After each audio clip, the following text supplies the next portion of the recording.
Next up, we'd like to welcome Michael Gritton, the Executive Director of KentuckianaWorks, the Workforce Development Board for the Louisville region. Welcome.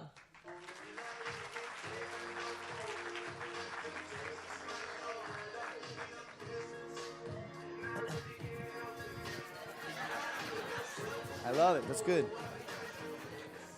All right, so for those of you who know, so first of all, every year the forehead gets a little bigger, the hairs get a little grayer, and I'm happy that the audience is getting younger. This is great, okay? Last year I used a song that probably was written in the 50s or 60s, so I just wanted to use something a little more modern. My 17-year-old helped, but the chorus is, I can't take it no more. And that's a little bit about what you heard Kent saying, too. We have a great set of leaders in this community. I love being inspired by the mayor, President Bendapudi. No one can leave the room not inspired that we're getting those kinds of people to lead us. We have the vision of where we're trying to go, but part of what you hear is we all know that we've actually got to get faster and do more. That's why the theme of this conference is transformation, scale, and equity. And we want to do it without leaving people behind. I have 10 minutes or less to talk to you about workforce because I'm the workforce guy. So I want to go through a couple things on slides quickly, and I think I've got a clicker somewhere. And luckily for me, the mayor covered some of this stuff, and so did my friend Alex from JPMorgan Chase. And again, a big thank you to Chase, to Humana, and UPS. They're great partners. They're great employers.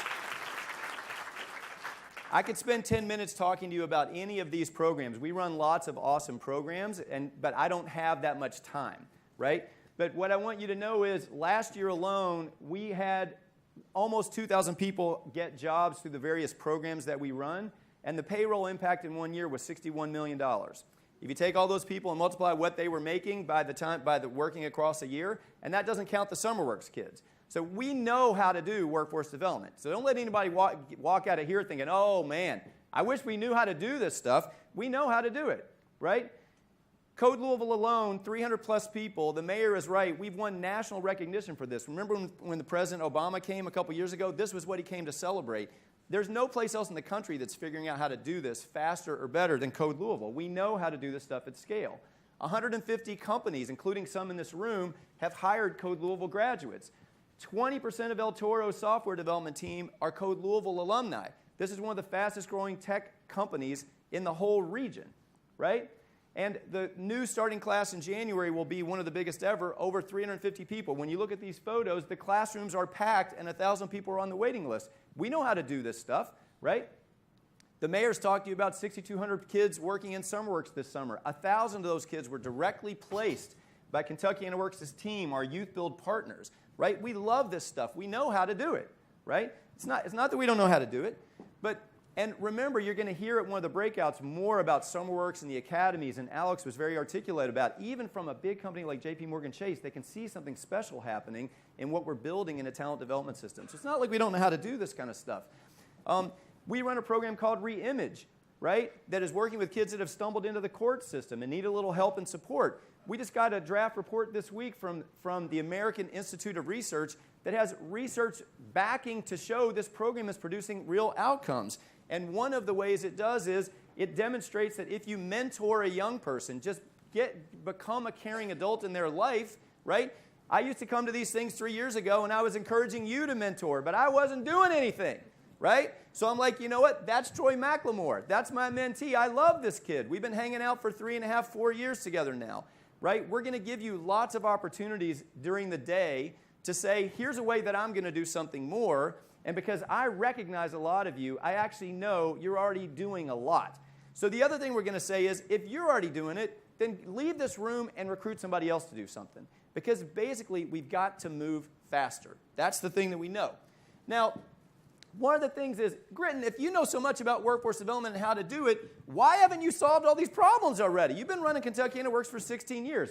This is the picture of federal investment in the money that comes to workforce boards like KentuckianaWorks. How inspiring is that for you, right? If you think this is important, you should be telling the people that you elect to send to Congress because they don't seem to know that it's important, right? Let's make the scale just the last 20 years. What does that scale tell you about how important Congress thinks this work is, right? Democrat, Republican, I'm not trying to be partisan. If you think it's important, you have to invest in it. If you don't, then ultimately we're continuing to try to figure out what to do, right, with less and less money and less resources. And workforce development takes people because there aren't apps and technology alone to help people solve these problems. They need coaching, and they need support, and they need training. Congress also invests in a law called Wagner-Pizer. That's the other set of people that are in the career centers, besides the people that we work with through Rest Care and Goodwill and other contractors who do great work for us, right? 3 years ago, in the career centers around the state of Kentucky, there were 158 employees. Now there are 54.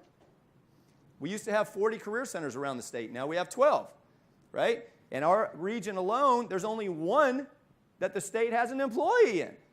But it's because the state, right, is using federal money, and those federal dollars are shrinking, right?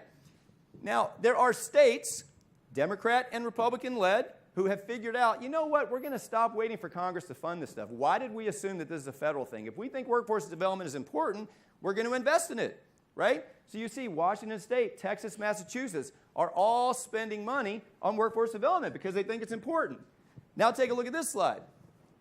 That's how much the Commonwealth of Kentucky gives KentuckianaWorks to solve year workforce challenges.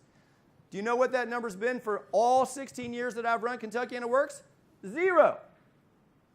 Now, if you don't do anything else today, when you walk out of this room, if you're friends with a state senator or a state representative or people in the governor's office, there's nothing partisan about this. Governor Beshear gave us 0. Governor Fletcher gave us 0. Governor Bevin is giving us 0. But if they keep giving us 0, how can we pretend that we're serious about solving workforce challenges, particularly when our competitors are doing more? Now, this is the state of Kentucky's labor force participation rate compared to the national average. We're blue. The country is yellow. So part of what the Bevin administration is seeing correctly is that if we could just get more people working and get to the national average, almost 150,000 people would have gotten up and gone to work today who aren't working.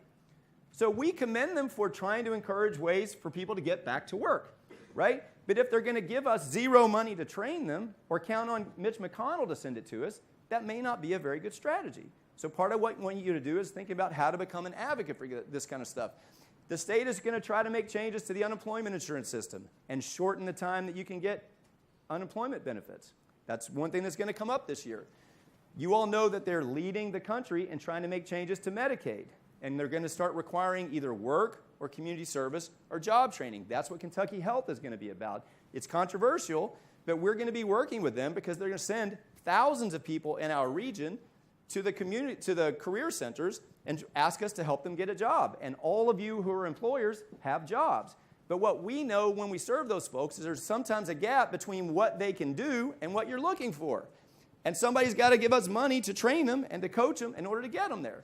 And then Kentucky created, and credit to the Bevin administration, they've tried to make a change in this direction by creating the Work Ready Scholarships, which is a scholarship that's trying to help people go back to community college. How many people here have heard of the Work Ready Scholarship? That's good, right? Now, here's what happens. In Tennessee, Republican governor, Republican legislature, they have made it really simple for people, right? If you're a high school kid, there's something called the Tennessee Promise. Community college is free. End of story. Boom. That's it. If you're an adult and you already don't have an associate or bachelor's degree, Tennessee Reconnect says community college is free. Boom. That's the end of the story, right? In Kentucky, it's a little more complicated. They only pay for certain kinds of things, and you have to figure out whether the program is there or not. And it's a long application process, and it's complicated. And in our region, 700 people have applied, and 70 have qualified, right? And it's not easy to understand or navigate. So go back to President Bindapudi talking about first-time college goers or people trying to go back and figure this stuff out, right? So part of what we want to do is say to the governor and the legislature, you're moving in the right direction. We like that you're trying to invest in this stuff. That's right. But take a look at what our competitors are doing. Kent is exactly right. If Tennessee and Nashville are beating us at this game, part of it is because they have an enlightened state government. State government responds to what people like you and me ask them to do. And we go to these events year after year, and we ignore Frankfurt, and we never ask them to do anything different, and then we're stunned when they keep screwing Louisville or keep neglecting workforce development and higher education. JCTC and University of Louisville have taken budget cuts every year since 2008, right? And unless people in this room tell the state legislature it's time to start reinvesting in higher ed, they will take another budget cut in the next big budget, right? This is not complicated. So we've got to figure out how to get our game going, and we can't keep ignoring the state government and trying to do it. It doesn't make any sense. So my last thing for you, later today we're going to give you lots of ways to sign up or encourage other people to do it. If you want to do something to make a difference, you can mentor a young person like I do in the Reimage program. It is amazing to me how much of a difference you can make just being a caring adult for a young person who needs a little support, right? You can get your company to sign up for the academies. You're going to hear from Christy and Paul Diaz later. Fantastic stuff going on at JCPS, right? And if you're not already involved, we want to get you involved. It's time to get off the sidelines, right? SummerWorks, we're always looking for private sector employers to hire kids. Come up and talk to me. Chris Locke, our director, is here. Natalie is here. We would love to talk to you, right? Part of what we got to do is we got to advocate for state investment for job training through workforce boards. I can't train 50,000 more people who are going to be getting off Medicaid with zero money. That doesn't make any sense, right? And the last thing is we could be advocating for an easier path to make community college free. Because if community college was paid for by the state, then the Louisville Promise effort to try to create scholarship money could then help them go to the University of Louisville or Spalding or IUS or other places in the region. So that is my 10 minutes, and I'm going to step down. I think I'm on time. Not too bad, right, Renee? Great. Thank you. You got it. Thank you. Spot on. Donna, thank you.